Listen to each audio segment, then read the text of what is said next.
Hello everyone, welcome to FCTI skill development. তো আজকের যে ভিডিওটা একটু অন্য ধরনের। কেমন অন্য ধরনের? আজকের ভিডিওটা কোনো টিউটোরিয়াল ভিডিও নয়। কেন? আজকের যে ভিডিওটা টিউটোরিয়াল নয় অবশ্যই, কিন্তু এখান থেকে অনেক কিছু তোমরা জানতে পারবো। কারণ অনেকেই আছে যারা কম্পিউটার মধ্যে কী কী পার্টস থাকে, আলাদা আলাদা কী থাকে, সেগুলো অনেকেই জানে না। আর আমাদের স্টুডেন্টরা তো অনেকেই জানে সেসবের ভিতরে কী আছে। তো আজকে আমরা যে কম্পিউটারটা অ্যাসেম্বল করতে চলেছি, যে কম্পিউটার আমরা ফিট করতে চলেছি, তার মেইন কম্পোনেন্ট সেটা হচ্ছে কি বলতো? Core i5।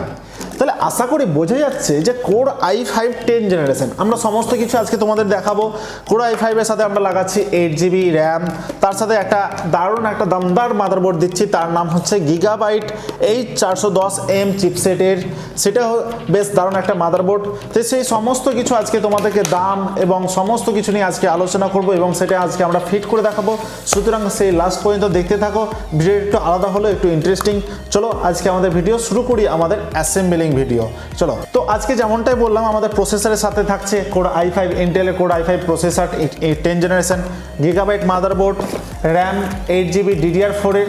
তাছাড়াও আমাদের সাথে যেটা সব থেকে একটা ইন্টারেস্টিং, সেটা হচ্ছে আমাদের AOCর একটা মনিটর থাকছে, যেটার IPS ডিসপ্লে থাকছে। কি এটা? IPS display. আশা করি দেখতে পাচ্ছ, বেশ ভারী এটা অবশ্য। তো IPS ডিসপ্লে আমরা দেখতে পাচ্ছ না? ঠিক আছে, আমি এটা রেখে দিচ্ছি। তো এটা হচ্ছে IPS ডিসপ্লে। সেই সমস্ত কিছু আজকে কনফিগারেশন তোমাদের আজকে করে দেখাবো, দাম বলবো, সেটা কত বাজেটের মধ্যে হয় এবং হতে পারে, সেটা তোমাদের মধ্যে সমস্ত কিছু আজকে গাইড হিসাবে আমি তোমাদেরকে দেখাবো। তো চলো আজকে ভিডিওটা শুরু করি। লেটস একদম।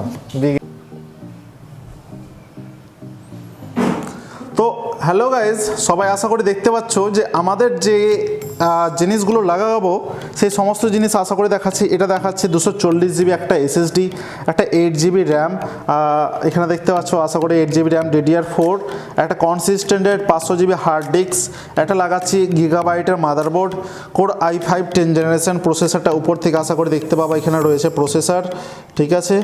ফোকাসটা হয়তো নিচ্ছে না, তো যাই হোক আমরা একটু পরবর্তীতে সমস্ত কিছু খুলে দেখাচ্ছি। তার সাথে একটা লাগাচ্ছি 22 ইঞ্চের একটা LED IPS ডিসপ্লে, দারুণ একটা। আর তার সাথে বাজেট কমের জন্য আমরা এখানে লাগাচ্ছি একটা নর্মাল ক্যাবিনেট, কিন্তু SMPSটা একটু বেশ ভালো SMPS রেখেছি, কারণ পাওয়ার সাপ্লাইটা বেশ ভালো দরকার। তার সাথে আমরা রেখেছি একটা UPS। আশা করি সবাই বুঝতে পারছে যে সবটাই নতুন। তো চলো আজকে আমাদের অ্যাসেম্বলিং শুরু করা যাক। আর আমাদের অ্যাসেম্বলার মানে আমাদের যে টেকনিশিয়ান, সে হচ্ছে আমাদের, ইনি হচ্ছেন সেই টেকনিশিয়ান হরিচরণ মণ্ডল। তো চলুন স্যার, আজকে আমাদের অ্যাসেম্বলিং শুরু করা যাক। চলুন স্টার্ট করুন।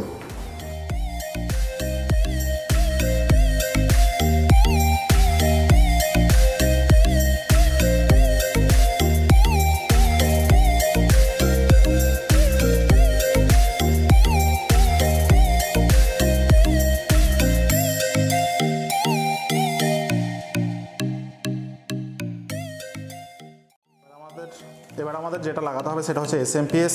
তো এবার আমরা এটাকে SMPSটাকে লাগিয়ে দিচ্ছি।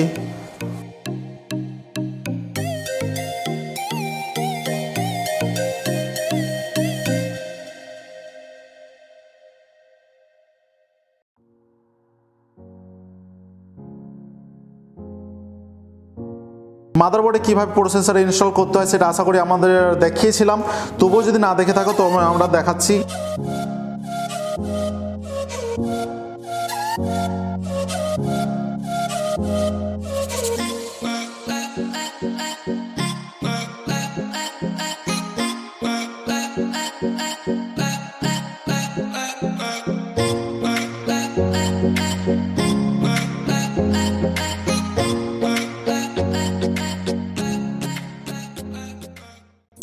যে এখানে PS2 পোর্ট আছে, তারপর এখানে সবথেকে বড় কথা এখানে HDMI দিয়েছে, তার সাথে দিয়েছে VGA বা দারুণ একটা জিনিস। এখানে 3.0 একটা পোর্ট আছে, সেখানে 2.0 USB দুটো না 4টে পোর্ট আছে, অডিও ল্যান, নর্মালি প্রায় সব কিছু আছে এখানে। এখানে যেটা বেসিক মানে সব থেকে অ্যাডভান্স সেটা হচ্ছে আমাদের HDMI। তো তাছাড়া আমাদের চিপসেটগুলো বেশ ভালো ধরনের, দেখে বোঝা যাচ্ছে।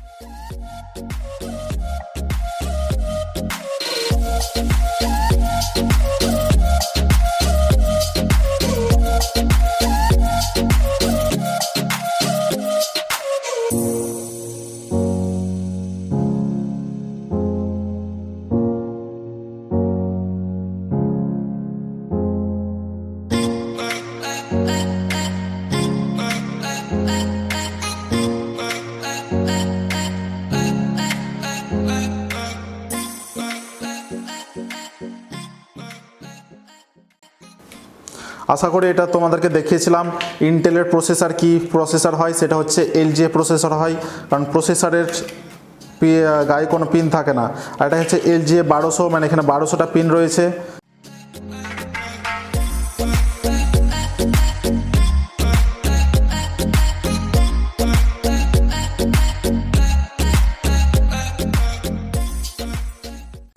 তো যাই হোক, আমাদের এখানে দেখতে পাচ্ছি মাদারবোর্ডের সেই সকেটটা, যার নাম হচ্ছে LGA 1200।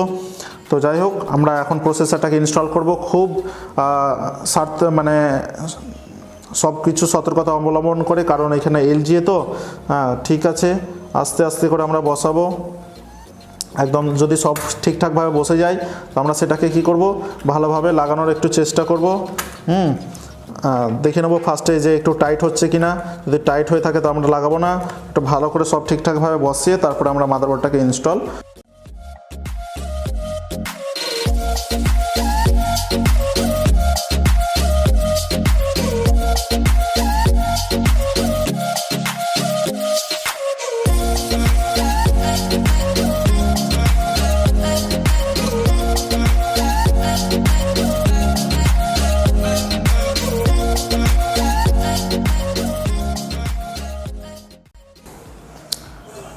কুলিং ফ্যান লাগানোর সময় একটু খেয়াল রাখতে হবে যাতে এটা কোনো সময় ঢিল না থাকে, এটা সবসময় যেন টাইট হয়ে থাকে।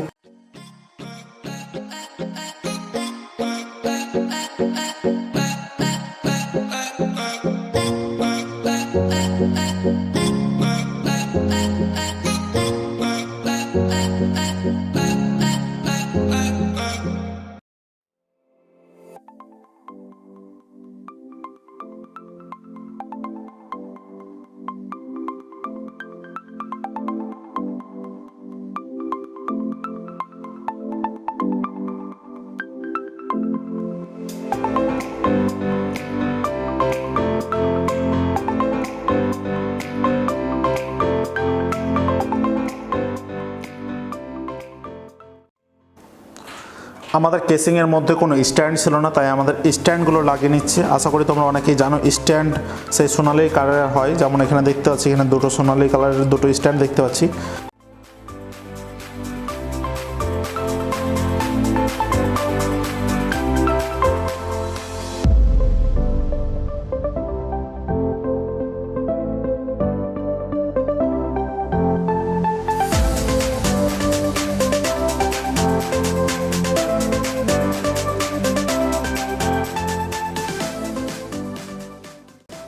তো আমাদের মাদারবোর্ড ইনস্টল কমপ্লিট হয়ে গেছে। এবার আমাদের যেটা লাগাতে হবে সেটা হচ্ছে হার্ড ডিস্ক। ঠিক আছে, এটা হচ্ছে হার্ড ডিস্ক। তো হার্ড ডিস্ক হচ্ছে কনসিস্টেন্টের 500 GB হার্ড ডিস্ক, 2 বছর আর 2 ইয়ার্স ওয়ারেন্টি রয়েছে।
তো দেখতেই পাচ্ছ আমাদের অ্যাসেম্বলিং প্রায় কমপ্লিট, তো একদম ঢাম্পা একদম হয়ে গেছে।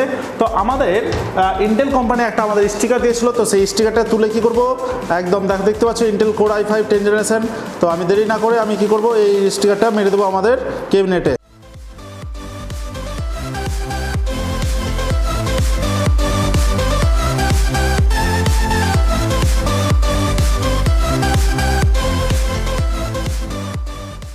গেস্ট, আমাদের নতুন গেস্ট, মানে আমাদের সেই ডাব্বা নয়, একদম এটাই আমাদের চোখ। তো এটা আমাদের মনিটরকে খুলে নিচ্ছি, আনবক্সিং প্যাকিং, ঠিক আছে, পাট খুলে নেব। চলো চলো।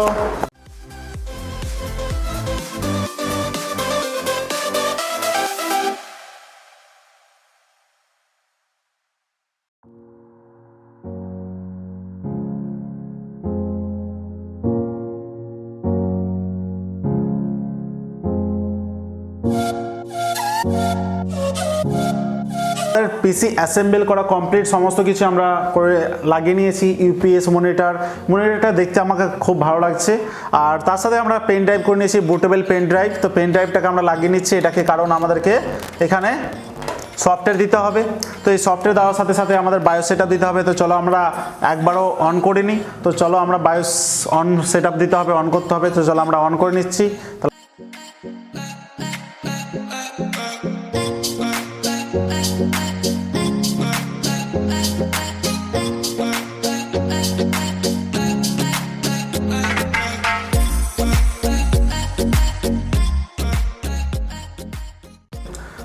তো যাই হোক, আমরা এখানে সিস্টেম ইনফোতে আমরা এখানে সমস্ত কিছু দেখতে পাবো। এখানে ইন্টেল প্রসেসর টাইপ রয়েছে, কোর i5 10 জেনারেশন সিপিইউ, ঠিক আছে, প্রসেসর সকেট, সমস্ত কিছু ইনস্টল, র্যাম, সমস্ত কিছু রয়েছে।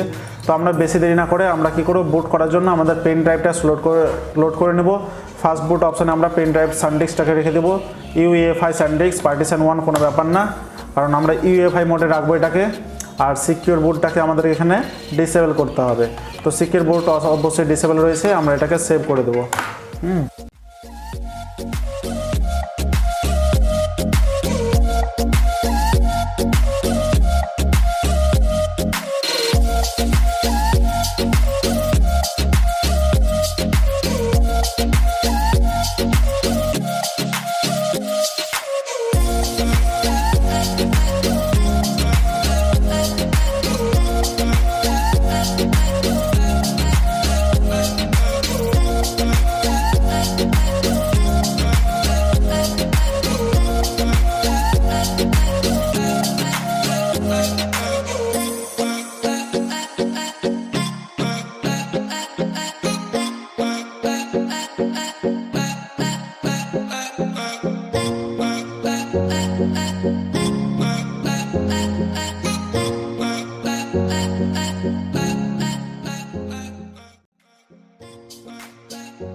তো ফাইনালি আজকে আমরা পিসি বিল্ড করলাম, সফটওয়্যার করলাম, সমস্ত কিছু করলাম।